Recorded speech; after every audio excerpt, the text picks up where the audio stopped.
Assalamualaikum warahmatullahi wabarakatuh. Bismillah, alhamdulillah, wassalatu wassalamu ala sayyidina wa maulana Muhammad Rasulillah wa ala alihi wa sahbihi wa man tabi'a hudah. Al-Mukarram Sahbil Fadilah Kiai Haji Ulul Absar Abdillah, muka pangkat Ustaz.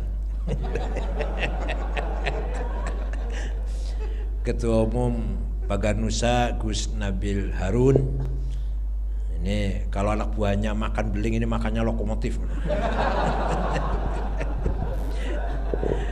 Gus Hasan Sekjen dan Pak Satiri, maksudnya apa?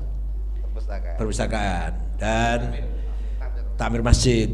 Semua yang hadir dari Dewan apa? Dewan Khoso, pendekar, pokoknya yang jawara-jawara lah. Pertama, saya mohon keikhlasan. Mari, walaupun tadi barangkali sudah membaca Al-Fatihah untuk hadratil marhum wal maghfurlah Kiai Haji Makhtum Hanan dari Babakan Ciwaringin yang malam ini di Hauling undang saya, tapi saya karena banyak kesibukan nggak bisa berangkat. Beliau itu salah satu kelebihannya, salah satunya itu ketika pemerintah mau membangun jalan tol Cipali itu, nanti akan mendekati pesantren, mendekati kuburan masyayikh Babakan Ciwaringin. Ya, mendekatilah 5 meter tuh. Beliau menolak, nanti ganggu khalwat, ganggu zairin. Dirayu oleh Menteri Agama, dirayu oleh Wakil Kepala BIN, waktu itu masih beliau lah, yes. Tidak. Nanti dibangunkan gedung sekian lantai, tidak. Nanti dikasih duit, tidak. Kalau sampai tol itu belok, kata Pak JK, itu negara rugi atau proyek itu rugi 150 miliar karena belok. Kalau belok, menghindar jauh. Nah, itu salah satu kelebihannya. Nah, apa artinya saya cerita begini? Dulu baca Al-Fatihah baru saya cerita. Mari kita baca Al-Fatihah untuk beliau. Allahumma ighfirlahu warhamhu wa'afi'afu anhu waj'al jannata ma'wah. Allahumma aftah abwaaba samil ruhi fa innahu abduka al-faqir rahmatu maghfiratik. Bismillah wa ala millati rasulillah iftah abwaab samaik ruhi. Al-Fatihah.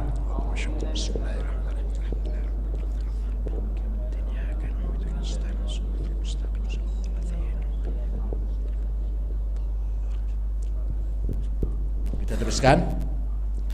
Itu artinya kiai yang punya prinsip, yang tidak takut diancam, diteror, atau tidak layu dirayu, tidak mempan dirayu.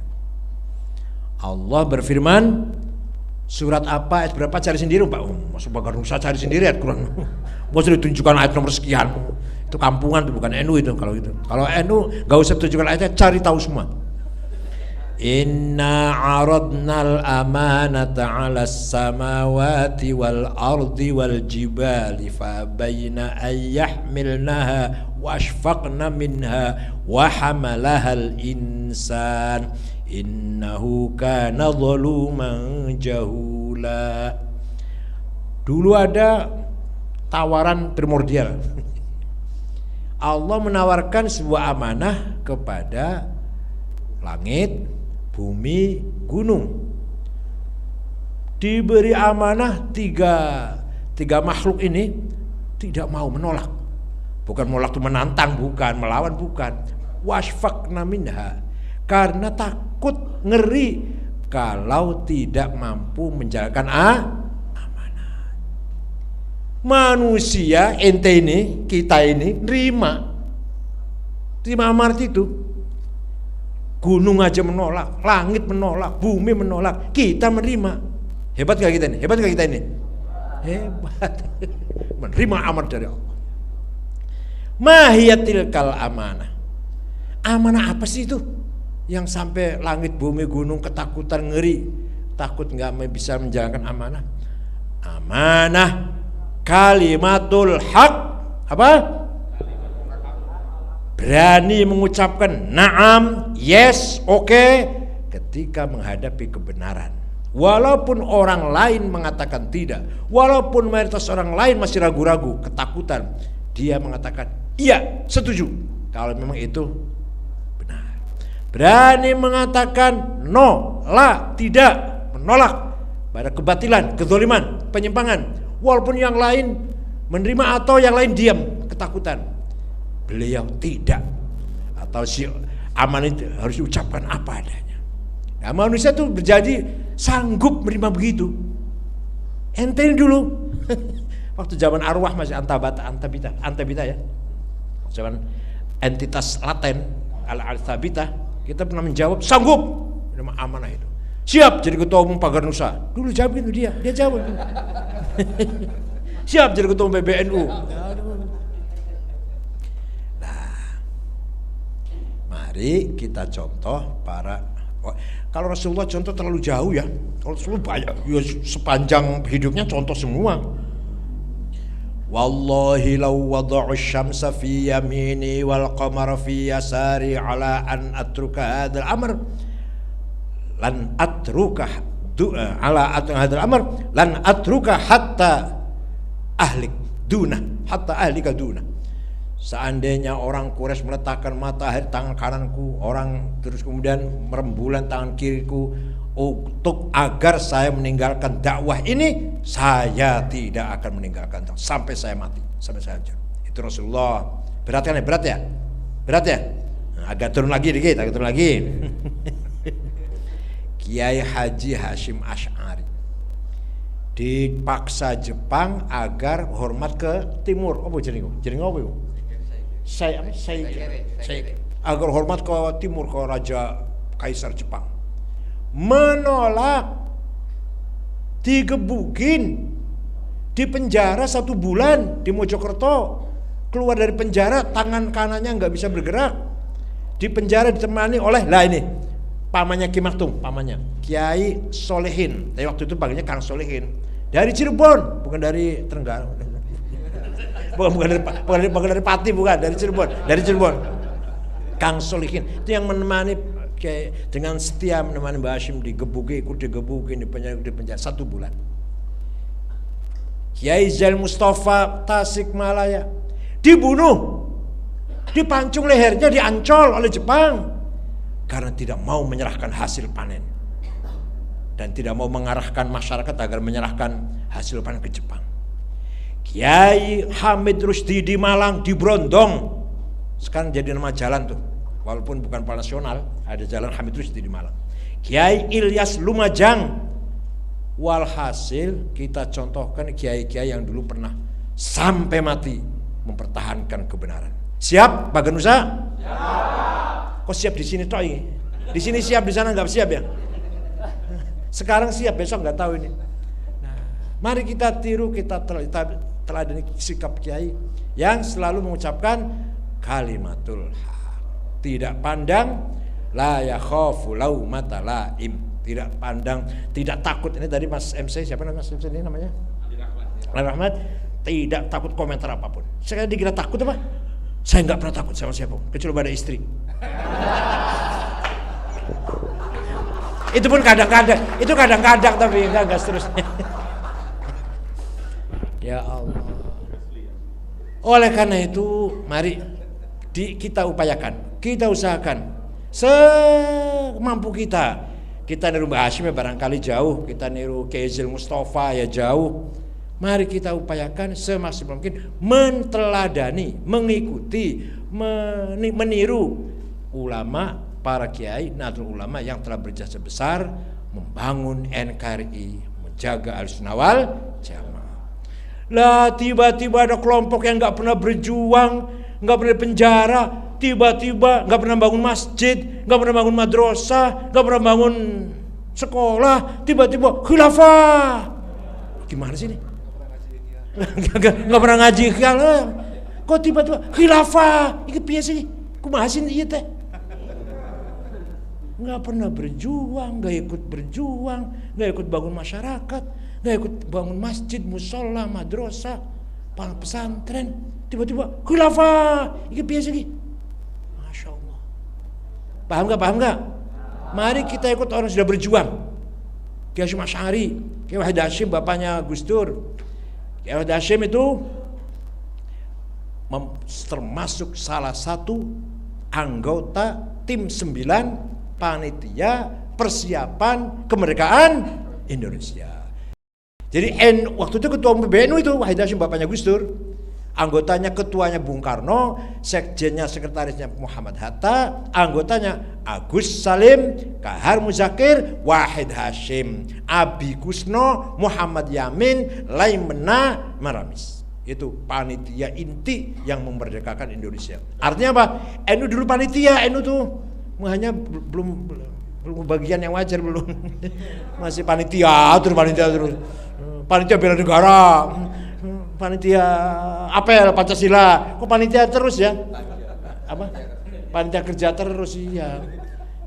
Akidah kita jaga, kobilah negara lah kita jaga. Nggak pernah dapat ghanimah. Allah, nggak pernah dapat BOS pesantren, bos ya.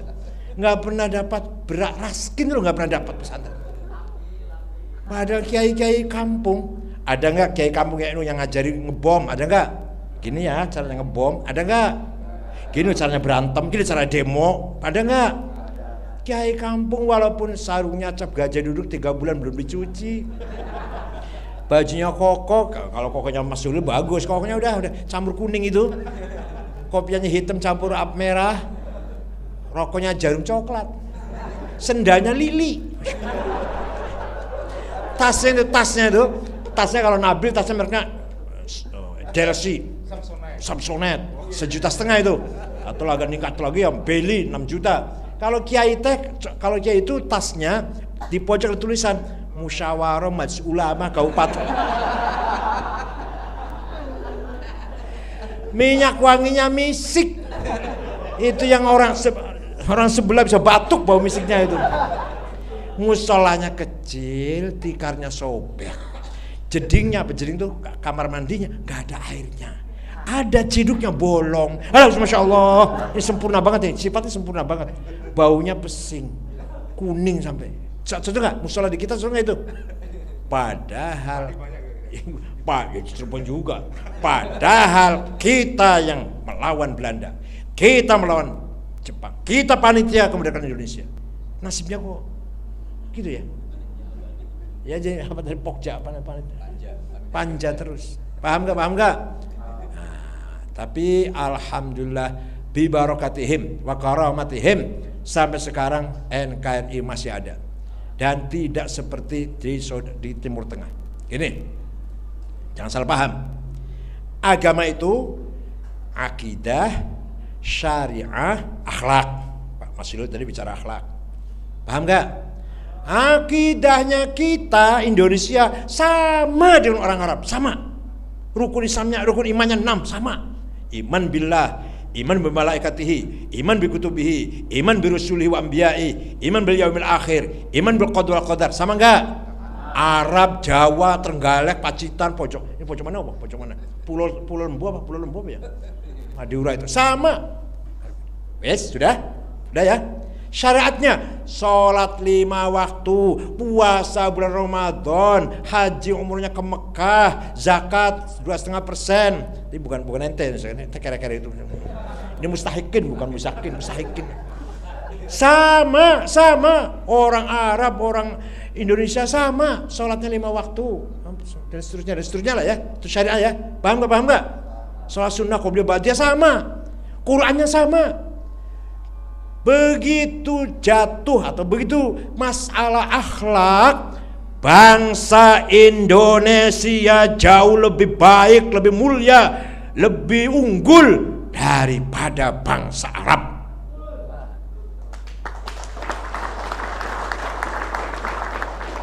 Tidak ada adik panggil kakaknya di sana kak, mas, bang, kakak, gak ada. Namanya doang. Saya pernah mendengar telinga saya sendiri, adiknya Raja Fahad, bukan diresmi, bukan, ya, mau sholat dulu, Fahad, tangan Fahad. Artinya panggil kakak Raja Fahad, kakaknya Fahad saja. Ayo di sini. Ya Allah, sejelek-jeleknya orang manggilnya kakak. Lagi bertengkar masih, ayo mas, mau apa? Lagi berantem. Ayo mas. Itu budaya namanya, akhlak namanya, bukan agama, bukan. Dah. lewat di depan orang tua, anak muda lewat orang tua, permisi kek, nyun sewu, kalau Sunda namanya apa? Punten, nggak ada, biasa.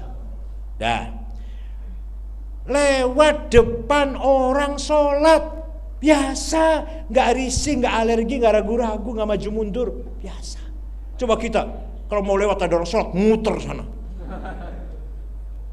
Bukan hanya depan orang sholat, yang sudah haji nih tahun yang sudah haji. Yang sudah haji pasti tahu, pasti mengalami. Lagi sujud kepala kita dilangkahi. Iya, di sini cari bajingan sebajingan-bajingannya. Berani nggak ngelangkai orang kepala sujud? Bukan karena takut pada bagar tempeleng, bukan. Hatinya tuh berani, tega nggak namanya? Sampai hati nggak ngelangkai kepalanya orang sholat lagi sujud. Cari bajingan lah, preman lah. Bukan masalah takut ditempeleng, bukan. Hatinya tuh loh, paham nggak? Ini namanya akhlakul karim. Kalau ada tamu, ini budaya, namanya budaya, beda pasti, bukan berarti jelek atau baik, terserah yang ternilai. Ada tamu tidak masuk rumah, temboknya tinggi itu, pagar yang tinggi di rumah itu, sampai berjam-jam tiap hari, tetangga teman ngobrol pun di situ, nggak boleh masuk rumah, jelek. Kalau kita ada tamu ditemuin di luar gimana? Waduh, nggak boleh masuk rumah, jelek banget kalau kita. Lah ini menyerahkan barang pakai tangan kiri, nyun sewu, sampai para ulama pun di Arab biasa tangan kiri. Ulama itu, mohon maaf, ulama, dokter, dosen ngasih apa-apa pakai tangan kiri itu hal yang sangat biasa. Coba di kita, ya Allah, ketua PBNU ngasihkan barang pada Habib Lutfi pakai tangan kiri, langsung viral. Itu namanya budaya. Nah, jadi banyak lagi lah. Di Irak belum lama, 2 bulan lalu, sholat Jumat penuh. Satu golongan pulangnya ke utara, satu jamaah selesai sholat Jumat pulangnya ke selatan. Jam 2 perang. Tadi sholat bareng, jam 2 perang. Televisi buka, pertama kali Quran. Wush, enak itu, baca Quran enak. Kalah semua orang Indonesia lah. Setelah Quran mau itu, udah mau itunya bukan kelas esek-esek, bukan. Ulama alim betul yang mau itu di televisi di Irak, di Syria, di Mesir. Dah, Quran sudah, mau itu sudah, berita. Begitu berita, bom meledak di Irak, korban 30, bom meledak di Syria, korban 40-50, perang saudara, perang antara Yaman dan Houthi dengan digempur Saudi Arabia, korban ibu-ibu anak. Tadi baru Quran, tadi baru nasihat, baru isinya akhlak, tak gotong royong, persaudaraan, saling menghormati. Beritanya, nah itu namanya budaya kita lebih mulia daripada mereka. Ini yang saya maksud Islam Nusantara. Agamanya Quran itu sama, rukun imannya, rukun Islam, tapi budayanya beda. Nah, budaya kita ini kita jadikan, kecuali yang bertentangan dengan syariat ya, minuman keras atau free sex, enggak. Yang selain itulah kita jadikan infrastrukturnya agama. Contoh, beduk tadinya alat musik orang joget-joget, goyang kerawang. Ya tadinya, begitu oleh para wali dijadikan tanda masuk waktu sholat. Bagus enggak? Beduk jadi tanda waktu sholat. Apalagi orang kalau kematian dulu 3 hari, 7 hari, 40 hari, 100 hari dimelekin. Kenapa? Rohnya belum hilang dari rumah, malu belum pergi, masih ada di rumah ini. Rohnya itu dimelekin. Pakai apa melekannya? Gaplek, adu jago, cerita dongeng gak karu-karuan. Datang agama Islam 3 harinya, 7 harinya, 40 harinya, 100 harinya, biarkan. Tapi isinya afdhalul dzikri fa'nahu. Bagus tidak? 3 hari, 4, 7 hari dari orang luar, bukan dari Islam, tapi isinya Islam. Baik tidak? Batik, sarung, celana, bukan dari Arab, bukan. Tapi untuk sholat, bagus enggak? Sholat pakai batik, ngaji pakai batik, silaturahim pakai batik. Belangko nih. Yang kurang, yang tidak benar, gamis kopiah putih untuk demo. Nah, kalau gamis kopiah putih untuk sholat, tapi untuk demo, nah itu masih bagus batik dan celana atau sarung untuk belangkon untuk sholat atau untuk apa aja, ngaji atau silaturahim atau terserah. Nah, oleh karena itu budaya kita lebih ada nggak dasarnya? Saya ngomong ini dasarnya ada nggak? Ada. Nih, dengarkan. Para sahabat menyebarkan Islam sampai ke Persia, ke timur. Melihat ada bangunan 12 meter, 15 meter. Para sahabat aneh, di Mekah nggak ada, di Madinah nggak ada. Apa itu? Naon itu? Satu sama lain tanya, apa ini? Dilihat di atasnya ada api, apinya disembah. Agama itu namanya agama apa? Majusi, nyembah apinya ditaruh di atas. Oh, kata orang Arab, kata sahabat, hadhihi manaroh, apa? Tempatnya api. Nar, api, manaroh tempatnya sujud, masjid. Sholat, tempatnya sholat, musola. Nar, api, tempatnya api, manar. Oh, tempatnya api tak ini. Ayo kita ambil saja, kita lestarikan. Apinya dibuang, menaranya untuk monumen masjid. Benar apa enggak itu? Bagus apa enggak itu? Dari mana datangnya menara? Yang jawab, dari mana datang menara? Makna asalnya apa? Tempatnya api, manarah. Nah, ketika pergi ke barat, ke perbatasan Romawi, sahabat melihat ada bangunan pakainya kubah, gereja, istana, orang-orang rumahnya orang kaya. Ini bagus ini untuk masjid. Kenapa? Supaya baris tanpa tiang, pakai kubah kan, supaya baris soft sholatnya tidak putus. Kalau pakai tiang ini putus nih, softnya ini. Kalau pakai kubah tanpa tiang, jadi oleh Islam diambil tuh bangunan kubah untuk masjid. Coba ente lihat, kalau lihat di TV lah, nggak usah lihat. Kalau lihat ke sana nggak akan kuat. Di Kremlin di Moskow, di sana Soviet, itu istananya dan pakainya kubah kayak masjid persis. Kalau orang nggak tahu, di Moskow itu, saya juga dari sana sekali ke sana, kayak masjid kubahnya. Lah itu dulan mana itu? Apa Islam ngambil dari sana, apa sana ngambil dari Islam? Islam ngambil dari sana. Itu udah zaman sebelum Nabi Muhammad lahir, Kubah. Jadi mengambil bangunan, budaya, arsitektur atau apa, gaya apa dari luar Islam asal tidak mengganggu akidah, bahkan untuk memperkuat akidah, syai'un hasanun, sesuatu yang baik. Kalau mau cerita lagi nih, Khalifah Muawiyah sakit perut. Khalifah Muawiyah punya dokter pribadi. Dokter Arab nggak ada orang Arab dokter. Orang Arab dokter taunya nanam korma dengan meres sapi susunya onta kok. Akhirnya Khalifah Muawiyah mengangkat dokter pribadi namanya Sarjius. Agamanya Kristen Ortodok. Ya. Punya anak Yahya si Sarjius. Yahya tidak mau hidup di istana dengan bapaknya. Enggak, saya mau keluar dari istana. Enggak mau. Mendirikan madrasah atau pesantren lah, atau tempat majelis ilmu, ngajarkan ilmu kalam, jenis, fasal, nau, sifat, jauhar, itu yang diajarkan. Muridnya orang Islam. Paham gak? Jadi ilmu kalam, ilmu mantik, ilmu kalam itu dari anaknya Sarjius, John Damaskus, Yahya ad-Dimashqi. Tapi umat Islam cerdas, mengembangkan, Imam Asy'ari, Maturidin mengembangkan, menambahi. Paham tidak? Filsafat dari mana? Dari Yunani. Dikembangkan Ibnu Sina, Al-Farabi, Al-Kindi, Ibnu Rushd, dikembangkan. Itu namanya ilmu itu seperti itu. Enggak harus Arab. Ya Arab tak ya naik onta dong. Nah, Khalifah Abu Ja'far Al-Mansur ibn Abi Abdul Abbas As-Saffah, khalifah kedua dari Bani Abbasiyah. Bapaknya Harun Rasyid. membangun kota Baghdad. Dia yang membangun ibu kota Baghdad dia. Tadinya bukan di Baghdad, ibu kota di Samirah. Yang membangun kota Baghdad. Baghdad itu bahasa Sanskerta, bukan bahasa Arab. Bag itu Tuhan, dad itu pemberian. Kira bahasa Arab apa? Baghdad pemberian Tuhan.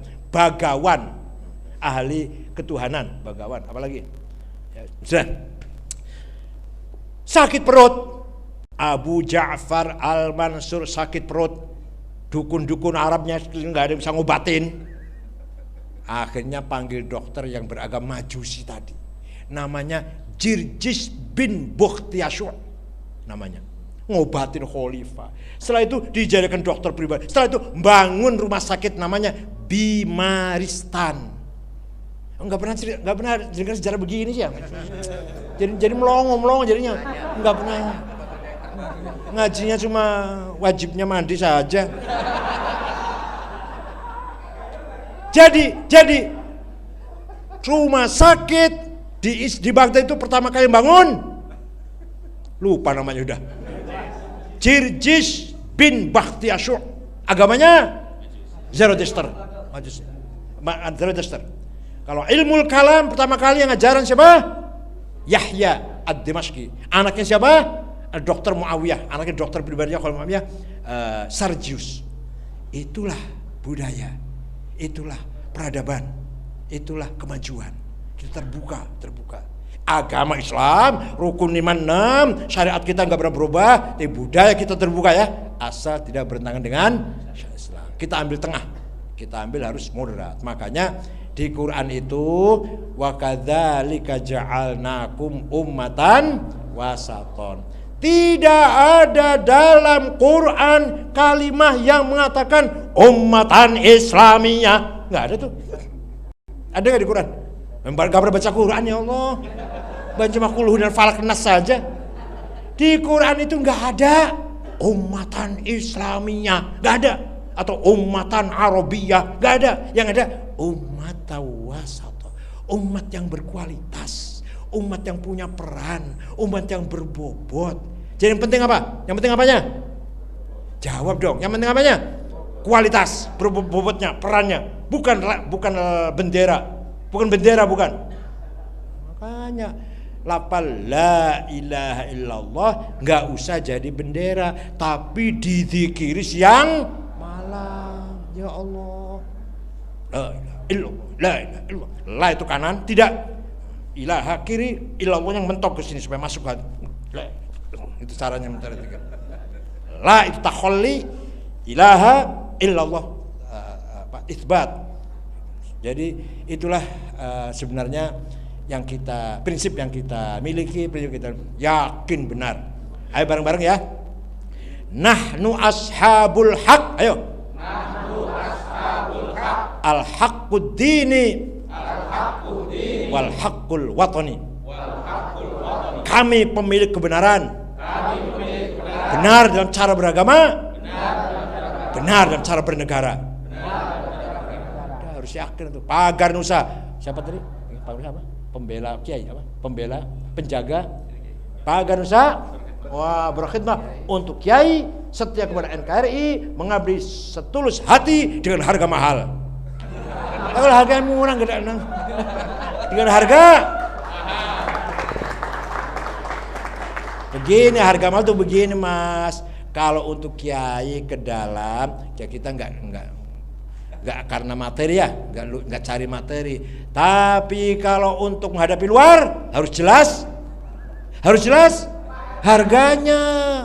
Enggak ada gratis kalau untuk luar. Paham enggak? Kalau untuk beri perintah nyapu rumahnya kiai, lillahi ta'ala gitu ya. Kalau untuk ngawal kiai, lillahi ta'ala. Tapi kalau untuk ngawal bukan kiai, harus jelas. Kullu syai' lahu taman. Kullu syai' lahu qimah. Segala sesuatu gak ada yang gratis, harus jelas supaya dapat ghanimah. Kita ini cuma dapat akidah dan kobilah saja. Aduh, ghanimah gak pernah dapat, ya Allah. Makanya kita ini kadang-kadang kalau Pagar Nusa gak begitu. Ini yang Pagar Nusa sudah terkenal ashabul proposal. Padahal ketika Nabi Muhammad Mi'raj, ini betul nih, saya gak guyon nih. Lagi Muhammad Mi'raj, lihat ada orang bangun dari kuburan besar tinggi. Mukanya nggak ada dagingnya. Umat Nabi Muhammad tuh, umat Islam, orang Islam. Jibril tanya, man huwa Jibril? Siapa itu Jibril? Gagah tinggi kok nggak ada dagingnya mukanya tuh. Oh, niku itu umat panjenengan yang rajin bikin proposal. Betul. Ya bahasa bukan proposal, yang rajin minta, yang tukang minta. Dikira Mi'raj itu ada itu. Oleh karena itu pagar usaha mandiri. Mandiri itu apa artinya? Untuk kita mandiri, untuk orang lahir, untuk orang luar, ya harganya dong yang benar gitu. Ya gitu ya. Mudah-mudahan dalam ulang tahun yang ke-33 ini ala barakatillah wa ala syafaati Rasulillah wazdada fi quwwa wa syiddah wa istita'ah, ditambah oleh Allah kekuatannya dan kemampuannya gitu ya, mengembangkan silat pencak silatnya, mengembangkan kanuraganya. Ini ilmu yang sangat langka, harus kita pelihara. Ini Islam Nusantara ini kita pelihara budaya pencak silat. Mudah-mudahan pencak silat sudah internasional belum? Sudah internasional belum?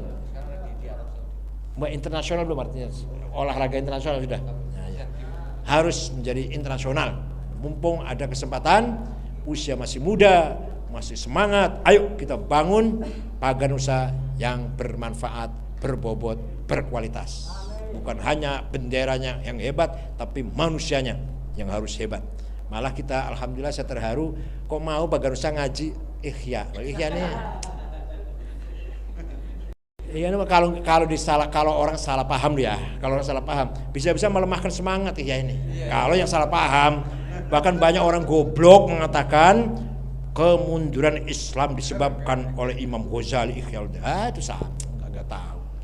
Imam Ghazali mengatakan Imam Ghazali itu hanya anti filsafat Aristoteles, anti filsafat kausalitas. Jadi ini sebabnya ini sebabnya ini. Tapi Ghazali sangat terbuka dengan Plato dan Neoplatonisme. Nggak ngerti, nggak usah ngomong lah. Kalau nggak ngerti,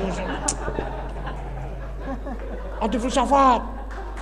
Dia memang menulis buku namanya Tahafutil Falasifa, kerancuan para, tapi yang dituju hanya filsafat Aristoteles yang menggunakan sabab wal musabbab. Ini kausal, ini karena ini mati karena apa, penyakit ini yang mematikan gitu loh. Ibu Ghazali tidak, kullu min Allah, ini cuma sebab. Nah, hasil gitulah. Tapi Ghazali sangat menghormati Homerus, Empedokles, Pythagoras. Dalam Ihya nanti ada itu. Hanya nggak disebutkan kolanya. Hanya Ghazali nggak menyebutkan Pythagoras berkata, tapi namanya Pythagoras saya tahu ini. Iya, catatan kaki nggak ada. Homerus ada, Pythagoras, Empedokles, Plato, Neoplatonisme yaitu coba Plotinus, ada semua di sini dahu-dahunya mereka. Karena ilmu itu lil jami', minal jamil jami'. Yang namanya kebenaran itu milik semuanya. Paham gitu ya? Oleh karena itu amanah dari Allah, kita harus berani mengatakan kebenaran apapun resikonya, dari menolak kedzaliman, kepenyimpangan apapun resikonya. Siap? Siap. Siap berkata iya terhadap kebenaran? Siap. Siap berkata tidak terhadap kebatilan? Siap. Malam ini apa besok masih begitu? Seterusnya. Malam ini tok sejam. Syukran wa dumtum, selamat kepada Paganusa dan ketuanya Gus Nabil Harun. Gus Nabil ini cicitnya Mbah Khalil. Jadi ponakannya Gus Mus, bapaknya sepupunya Gus Mus. Nah, bapak saya Kiai Akil Sirot muridnya Mbah Khalil. Sama-sama muridnya Mbah Khalil dengan kakeknya sama teman. Terus dengan Kiai Mahrus Ali, Kiai Mahrus lebih senior. Dengan Kiai Bisri Mustafa, ya. Dari Kiai Bisri Mustafa itu bapak saya menjumpai pernikahannya waktu masih mondok di situ, nikah Kiai Bisri dengan ibunya ini. Nah, Kiai Bisri Mustafa punya cucu, menantunya. Jadi ini kakak ini.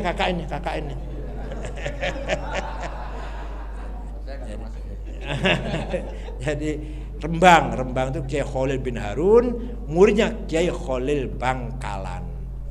Kiai Khalil Bangkalan yang menciptakan caranya memaknai nahwu Arab.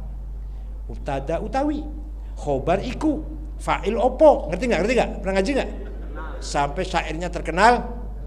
Fa utawi li mubtada iku khobar, opo li fa'ilin wa naibih dhahar wa ing li maf'ulin bihi krono li maf'ulin li ajlihi wa ing dalem dzaraf serta li maf'ulin ma'ah wa kang sifah silatu mausulin kadza mitlus sifah wa mutlaqul maf'uli fihi kelawan kadza kaba'ul jarri fatlu bil bayan apane litamyizi hale halu fastahidu bil hifdzi ya rijalu.